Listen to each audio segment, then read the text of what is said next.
لیکن اس کے باوجود ان کا میڈیا جو ہے وہ خالص پروفیشنل بنیاد کے اوپر اس کو کرٹیسائز بھی کرتا ہے اور ایکسپوز بھی کرتا ہے.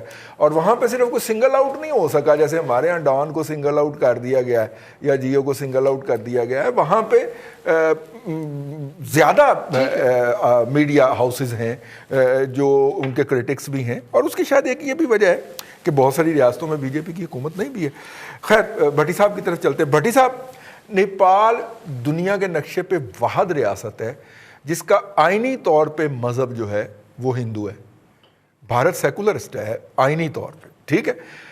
اگر مودی صاحب کی ایک ہندو ریاست سے نہیں بن رہی تو ہم تو ہیں ہی شرنارتھی ازل سے, جو ہیں وہ باہر سے آئے ہوئے ہیں. کیا خیال ہے رئیس صاحب؟ مودی صاحب وہ ہیں کہ اگر وہ سامنے ان کے آئینہ دکھائیں نا تو وہ کہتے ہیں وہ اچھا تسی ہو سامنے, آئینے سے بھی لڑ پڑیں, آئینے سے بھی لڑ پڑتے ہیں. ان کی ایک تو بات یہ ہے. دوسری بات یہ ہے کہ یہ جو کچھ ہو رہا ہے اس میں کسی چائنا کا قصور نہیں ہے, کسی اور کا قصور نہیں, انڈیا کا خود اپنا قصور ہے. انڈیا نے اس کا اسپیشل سٹیٹس ختم کیا کشمیر کے ساتھ, تو جب اسپیشل سٹیٹس ختم کیا, جب تک اسپیشل سٹیٹس تھا اسی تو کچھ کرنا نہیں سی نہ کیتا, چائنا بھی نہ کرتا جی. اب بات یہ جی کہ چائنا کا تو بڑے عرصے سے یہ اس پہ دعویٰ ہے کہ جی جو لداخ کا ایریا ہے وہ ان کا ہے, بلکہ وہ تبت کے ساتھ ان کا چونکہ وہ چل رہا ہے معاملہ, تو کہتے ہیں جی یہ اس کا ایریا ہے اور کچھ حصہ چائنا کا ہے, کچھ حصہ ان کا ہے. تو اس کا تو اس پہ کلیم ہے, دعویٰ ہے 1948 سے یہ چل رہا ہے کام. 62 میں جو کچھ ہوا اس کو نہ چھیڑیں آپ.